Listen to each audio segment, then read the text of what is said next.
Sorry about that. Phone overheated. But yeah, no. It's like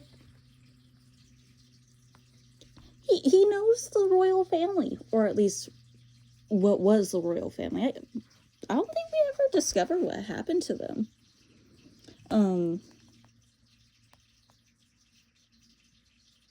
What did happen to the royal family? I gotta ask that question. Because if the queen's in power now, that means that the royal family's gone. And if the royal family... Ooh, aw. Like, Happy and his wife were such nice people.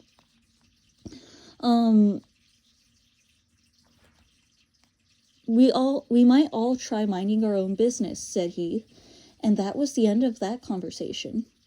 After things were a good deal better for Lucy, Peter saw to it that Edmund stopped jeering at her, and neither she nor anyone else felt inclined to talk about the wardrobe at all.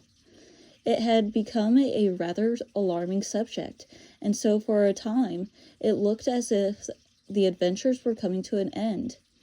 But that was not to be. This house of the professor's, which even he knew so little about, was so old and famous that people from all over England used to come and ask permission to see it. It was the sort of house that is mentioned in guides and even in histories. And well, it might be, for all manner of stories were told about it. Some of them even stranger than the one I am telling you now.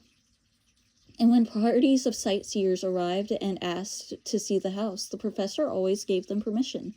And Mrs. Macready, the housekeeper, showed them around, telling them about the pictures and the armor and the rare books in the library. Mrs. Macready was not fond of children, and did not like to be interrupted when she was telling the visitors all the things she knew.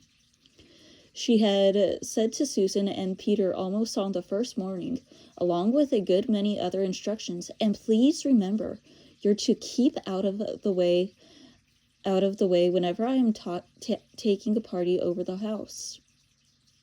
Just as if any of us would want to waste half the morning trailing around with a crowd of strange grown-ups, said Edmund, and the other three thought the same.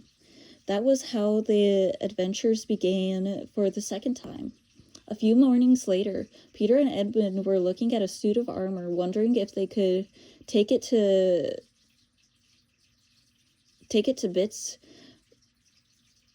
when the two girls rushed into the room and said, "Look out, here comes the Macready," and a whole gang with her. "Sharp's the wood," said Peter, and all four of them made off through the door at the far end of the room. But when they had got into the green room, and far beyond it into the library, they suddenly heard voices around them, and realized that Mrs. Macready must be bringing her party of sightseers up the back stairs instead of the front stairs as they had expected. And after that, whether it was that they lost their heads, or that Mrs. Macready was trying to catch them, or that some magic in the house had come to life and was chasing them into Narnia, they seemed to find themselves being followed everywhere, until at last Susan said, Oh bother those trippers. Here, let's get into the wardrobe till they've passed. No one will follow us in there." But the moment they were inside, they heard voices in the passage, and then someone fumbling at the door, and then they saw the handle turning. "Quick," said Peter. "There's nowhere else," and flung open the wardrobe. All four of them bundled inside it and sat there panting in the dark. Peter held the door closed, but did not shut it, for of course he remembered it, as every sensible person does, that you should never, never shut yourself in the wardrobe. Which, by the way, they keep on saying this, and yet, which goes to show Edmund's character. He shut the wardrobe door.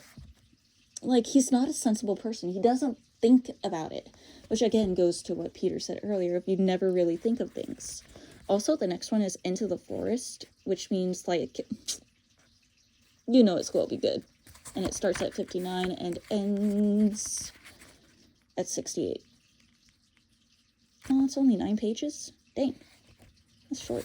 But, like, everything about this says that it's going to...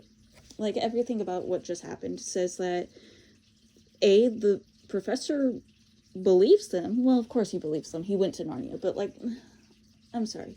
I have had caffeine today. I am... But yes. Yes.